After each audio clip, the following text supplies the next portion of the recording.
کوئی رسول نہ آیا میرے رسول کے بعد، کھلا نہ پھول کوئی آمنہ کے پھول کے بعد۔ کوئی رسول نہ آیا میرے رسول کے بعد، کھلا نہ پھول کوئی آمنہ کے پھول کے بعد۔ زمانہ لاکھ بناتا رہے اصول، مگر اصول ہی نہیں اسلام کے اصول کے بعد۔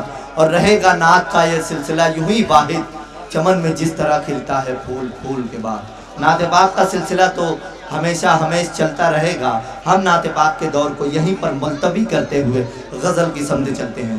سب سے پہلے تو آج کی اس محفل میں جن لوگوں کا استقبال ہونا تھا، مگر اب چونکہ مشاعرہ شروع ہو چکا ہے تو اب ان لوگوں کی گلپوشی نہیں ہوگی، مگر میں ان لوگوں کا نام پیش کر دے رہا ہوں آپ لوگوں کے سامنے، تاکہ آپ کو معلوم پڑ جائے کہ ان لوگوں کی گلپوشی ہونے والی تھی۔ اور یہ سمجھ لے وہ لوگ جن کا نام پکارا جا رہا ہے کہ میں نام نہیں پکار رہا ہوں بلکہ ان کے گلے میں پھولوں کی مالا ڈال رہا ہوں، کہ ڈاکٹر غیاث الدین صاحب، بابو محل پردھان علی آبادی صاحب، حافظ انصار احمد صاحب، اخلاق احمد صاحب، اشفاق احمد صاحب، محمد عادل صاحب، محمد ناصر صاحب، انوار احمد قریشی صاحب، محمد سلیم ٹیلر صاحب، امداد حسین صاحب، منور پردھان صاحب، محمد فہیم صاحب، محمد طالب صاحب، محمد عاقب، ولد مرغوب احمد صاحب، نور عین صاحب، عمران احمد صاحب، ضیاء الدین صاحب، محترم خالد صاحب۔ ان صاحبان کی محفل مشاعرہ میں گل پوشی ہونے والی تھی، مگر چونکہ وقت اب ہمارے پاس نہیں ہے اور مشاعرہ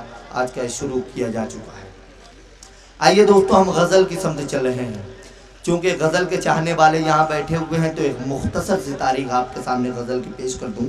غزل ویسے تو پیدا ہوئی عرب کی سرزمین میں، اور وہاں پر غزل کا جی نہیں لگا تو غزل پرشین میں فارس چلی آئی، جہاں گل و بلبل کا قصہ بڑا مشہور تھا، غزل اس کی نظر ہو گئی۔ پھر غزل وہاں سے ہندوستان آئی تو غزل نے ہندوستان میں حیدرآباد کا رخ کیا تو حیدرآباد نے اسے چلنے کا سلیقہ سکھا دیا۔ اس کے بعد غزل جب دہلی پہنچی تو دہلی میں غزل کو سنوارا گیا۔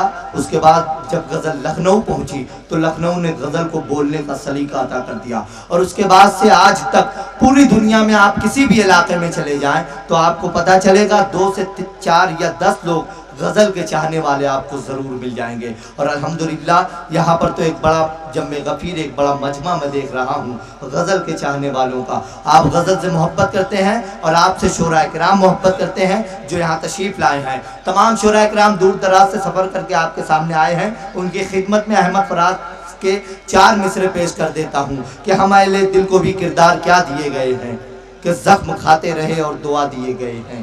ہم اہل دل کو بھی کردار کیا دیے گئے ہیں کہ زخم کھاتے رہے اور دعا دیے گئے ہیں۔ کہاں سے حوصلہ لاتے پیمبروں جیسا، کہاں سے حوصلہ لاتے پیمبروں جیسا، سو کیا یہ کم ہے کہ شاعر بنا دیے گئے ہیں۔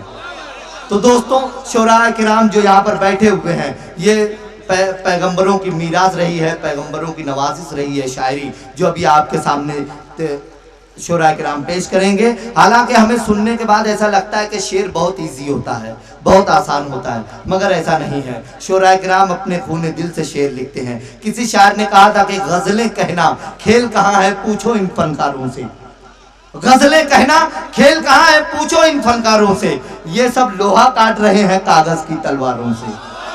تو دوستو، اتنا نازک فن ہے غزل کا فن۔ تو آئیے اس وقت میں گزارش کروں گا غزل کے پہلے شاعر، آپ کے اپنے علاقے کے شاعر، مقامی شاعر سے میں آج کی اس محفل کا آغاز کر رہا ہوں۔ لائیے آپ دے دیجیے۔ مقامی شاعر سے میں اس محفل کا آغاز کر رہا ہوں، محترم عمران علی آبادی صاحب سے۔ اور 2 پنکتیاں آپ سن لیجئے۔ کبیر داس جی نے کہا تھا کہ دنیا کتنی باولی پتھر پوجنے جائے، دنیا کتنی باولی پتھر پوجنے جائے، گھر کی چکی کوئی نہ پوجے جس کا پیسا کھائے۔ تو مجھے یقین ہے کہ آپ اپنے گھر کی چکی کو بھی اسی طرح سے داد دو گے جس طرح باہر کی چکی کو داد دیتے ہو۔ تو زوردار تالیوں سے غزل کے پہلے شاعر محترم عمران علی آبادی کا استقبال کریں۔ حاضرین محفل، مجھے یہ سعادت ملی ہے کہ میں سب سے پہلے پڑھ رہا ہوں۔ حضرات، اس وقت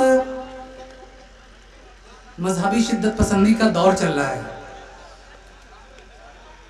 ہماری وفاداری پر شک کیا جا رہا ہے، لیکن میرا عقیدہ ہے، ملاحظہ فرمائیں اس مطلع کے سارے دیکھیے جی شاہ، اس ملک کی مٹی